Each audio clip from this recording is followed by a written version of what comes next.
Beyond ಹೆಡ್ಲೈನ್ಸ್ನ ಮತ್ತೊಂದು ವಿಡಿಯೋಗೆ ಸ್ವಾಗತ. ಪ್ರಸಿದ್ಧ ಅಮರನಾಥ ಯಾತ್ರೆ 2025 ಆರಂಭವಾಗಿದೆ.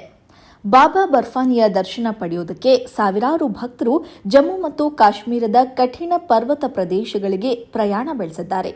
ಸುಮಾರು 13,000 ಅಡಿ ಎತ್ತರದಲ್ಲಿರುವ ಅಮರನಾಥ ಗುಹೆಯನ್ನು ತಲುಪಲು ಭಕ್ತರು ದೀರ್ಘ ಮತ್ತು ಸವಾಲಿನ ಪಾದಯಾತ್ರೆಯನ್ನು ಮಾಡುತ್ತಾರೆ.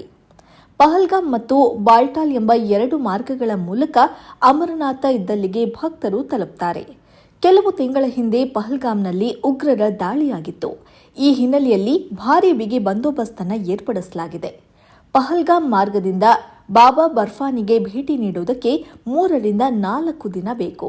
ಇದು ಸುಮಾರು 48 ಕಿಲೋಮೀಟರ್ ಉದ್ದ ಇದೆ.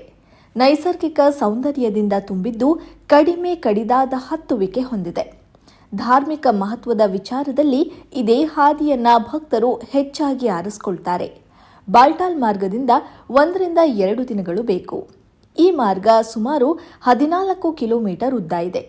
ಇದು ತುಂಬಾನೇ ಚಿಕ್ಕದಾದ ಮಾರ್ಗ, ಆದರೆ ಅಷ್ಟೇ ಅಪಾಯಕಾರಿ ಕೂಡ ಹೌದು. ಕಡಿದಾದ ರಸ್ತೆ, ಕಿರಿದಾದ ಮತ್ತು ಅಪಾಯಕಾರಿ ತಿರುವುಗಳನ್ನು ಹೊಂದಿದೆ.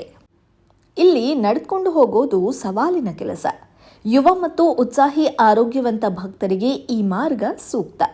ಆನ್ಲೈನ್ನಲ್ಲಿ ನೋಂದಾಯಿಸಲು ಸಾಧ್ಯವಾಗದ ಭಕ್ತರಿಗಾಗಿ ಜೂನ್ 30ರಿಂದ ಆಫ್ಲೈನ್ ಪ್ರಕ್ರಿಯೆಯು ನಡೀತಾ ಇದೆ.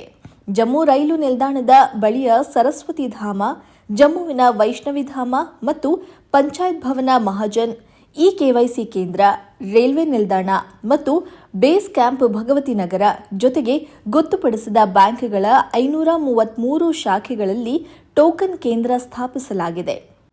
ಇನ್ನು ಕುದುರೆ ಮೂಲಕ ಹೋಗೋರಿಗೆ ಕುದುರೆಗಳನ್ನು ಆರೋಗ್ಯ ತಪಾಸಣೆಗೆ ಒಳಪಡಿಸಲಾಗುತ್ತೆ. ಅವುಗಳಿಗೆ ಜಿಐ ಟ್ಯಾಗ್ ನೀಡಲಾಗುತ್ತೆ. ಅವುಗಳ ಗುರುತು, ಮಾಲೀಕರು ಮತ್ತು ಆರೋಗ್ಯದ ಬಗ್ಗೆ ಮಾಹಿತಿಯನ್ನು ನೀಡುತ್ತೆ. ಕುದುರೆಗಳಿಗೆ ಇಡೀ ವರ್ಷ ವಿಮೆ ಇರುತ್ತೆ. ಇದು ಕಾಲಕಾಲಕ್ಕೆ ಬದಲಾಗುತ್ತೆ. ಕುದುರೆಗಳು ಸತ್ರೆ ಮಾಲೀಕರಿಗೆ 60,000ದಿಂದ 1 ಲಕ್ಷ ರೂಪಾಯಿ ಸಿಗುತ್ತೆ. ಪ್ರತಿಯೊಂದು ಕುದುರೆಯೊಂದಿಗೆ ಒಬ್ಬ ಸಹಾಯಕ ಇರ್ತಾನೆ.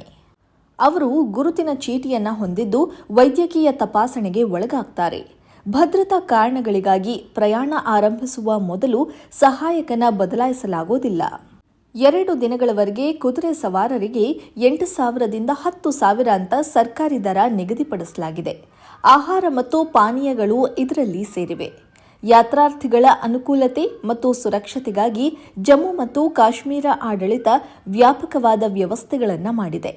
ಮೂಲ ಶಿಬಿರಗಳು, ವೈದ್ಯಕೀಯ ಶಿಬಿರಗಳು, ಆಮ್ಲಜನಕ ಬೂತ್ಗಳು ಮತ್ತು ಆಹಾರ ವ್ಯವಸ್ಥೆಗಳು ಸೇರಿವೆ. ಸಿಆರ್ಪಿಎಫ್, ಜಮ್ಮು ಮತ್ತು ಕಾಶ್ಮೀರ ಪೊಲೀಸರು ಮತ್ತು ಇತರೆ ಭದ್ರತಾ ಸಂಸ್ಥೆಗಳನ್ನು ನಿಯೋಜಿಸಲಾಗಿದೆ. ಹವಾಮಾನ ಮಾಹಿತಿ ಮತ್ತು ತುರ್ತು ಸೇವೆಗಳಿಗಾಗಿ ಸಹಾಯವಾಣಿ ಸಂಖ್ಯೆಯನ್ನು ಒದಗಿಸಲಾಗಿದೆ.